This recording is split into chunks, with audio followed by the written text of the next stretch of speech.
Quel cadeau offrir à votre mari? Bonjour, je suis Anne Nagas, la fondatrice d'Apprendre les bonnes manières. Cette vidéo sera la seule où je vais parler des cadeaux, d'un petit guide des bons ou des mauvais cadeaux.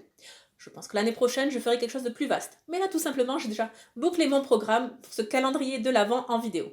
Bon, alors, notez bien, dans la formulation, j'ai dit un cadeau à son mari, pas à son fiancé, à son copain, à son compagnon. Non, parce qu'il y a des petites subtilités tout simplement. Je me concentre exclusivement sur les maris. Si vous êtes féministe, vous avez d'autres vues sur le monde, ou si votre situation est telle qu'elle est, ne me jetez pas la pierre. Prenez juste les bonnes idées que vous trouvez dans cette vidéo, et le reste, vous le mettez de côté. Ça très bien. Première chose, un cadeau à ne pas offrir. Les sous-vêtements, voire les vêtements.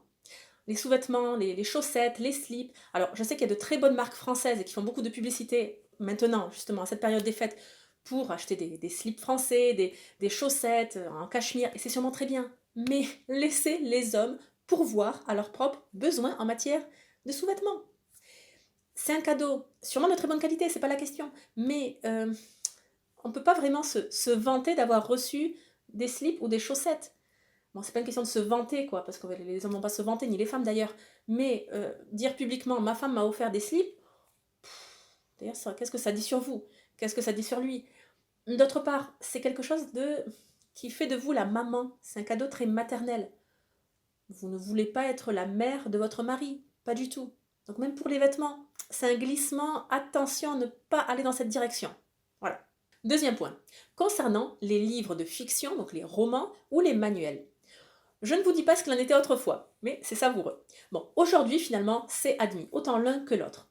Les manuels, attention toutefois que ce soit un sujet qui intéresse monsieur. Si par exemple votre homme n'est pas bricoleur et vous voulez en faire un bricoleur et vous lui offrez un manuel de bricolage, bon, passer la plaisanterie, bon même si c'est pas une plaisanterie très drôle, quoi. On assimile ça, je dis pas de la manipulation, mais tout simplement, non, faites-lui plaisir. S'il joue d'un sport, intéressez-vous à ce sport-là. Vous trouverez également le conseil d'offrir des coffee table books, c'est-à-dire des grands albums sur un thème donné, sur un sport, sur l'horlogerie, sur des voitures, des motos, des bateaux, bon, etc., sur des voyages. Et en fait, ce sont des livres que vous mettez sur la table basse du salon. C'est des livres destinés à tuer le temps quelques minutes ou à occuper les invités. Bon, pourquoi pas? Mais pondérez ça par rapport à votre vie. Choisissez ces grands albums illustrés pour un thème qui est réellement dans votre vie. Troisième type de cadeau, les sorties à deux. Oui, ça c'est excellent, vraiment génial. Les sorties pour des concerts, des théâtres, aller au restaurant, oui, très bien. Surtout, vous prenez tout, vous organisez ça de telle façon que ce soit prépayé, voilà, pour que votre homme n'ait pas à dégainer son porte-monnaie. Quatrième type de cadeau, le vin, l'alcool. Attention toutefois, à vrai dire, si votre mari aime beaucoup boire, s'amuser, etc., ce n'est peut-être pas la bonne idée. Voilà. À vrai dire, c'est assez paradoxal, mais vous allez offrir du vin ou de l'alcool à quelqu'un qui n'aime pas forcément boire, ou en tout cas qui ne boit pas pour, vous voyez, avec pas cette ambiance paillarde, parce que c'est pas ça, mais tout simplement qui, vous voyez ce que je veux dire, je ne veux pas prononcer les mots, mais je ne veux pas le dire. Donc, vous pouvez offrir de l'alcool, du vin à votre mari s'il est gourmet, pas gourmand. Gourmand, c'est un défaut. Gourmet. Bien, oui, là vous pouvez. Cinquième type de cadeau, les paniers gourmands. J'appellerais ça plutôt les paniers gourmets. Ça, c'est une très bonne idée. Vous le composez vous-même, vous en prenez un qui est déjà très bien assorti, avec des truffes, avec de l'huile particulière, avec du sel, peu importe, à vous de voir. Mais si votre mari est cuisinier, aime la cuisine, ça, c'est une très très bonne idée. Donc des produits exclusifs pour composer ses propres recettes. Très bonne idée. Sixième possibilité, un jeu de société. Excellent. Je me souviens d'un cadeau, un Monopoly personnalisé. Donc c'était à l'époque, il y a plus de 10 ans, où c'était pas encore à la mode de personnaliser les jeux, mais aujourd'hui je sais que vous pouvez le faire et en commander un sur internet où vous allez personnaliser les cases.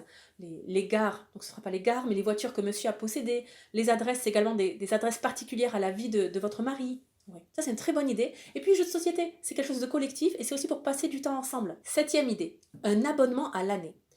Un abonnement à de la musique en ligne, par exemple, ou alors un abonnement pour des concerts dans votre ville, pour un théâtre, un abonnement pour l'opéra, encore une fois, un abonnement pour des matchs de sport auxquels votre mari aime assister. Ça, c'est une très bonne idée. Huitième idée, les box. Les box mensuelles ou trimestrielles.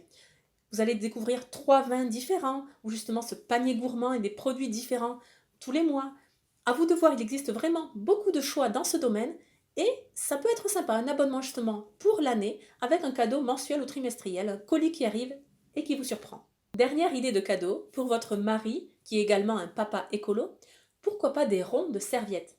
D'une part, on revient aux serviettes en tissu, c'est très bon pour la planète, et surtout, il y a des ronds personnalisés avec un papa, maman, le prénom des enfants. À vous de voir, il existe beaucoup de variantes, vous le faites en bois, en pâte à sel, en tissu. Je ne sais pas, regardez ce que font les créateurs en ligne, c'est super, c'est une très bonne idée de cadeau. J'espère que cette vidéo vous a plu. Abonnez-vous à la chaîne YouTube pour ne rien manquer. Chère Lady, je vous rappelle la possibilité de vous inscrire à un programme d'élégance en 30 jours.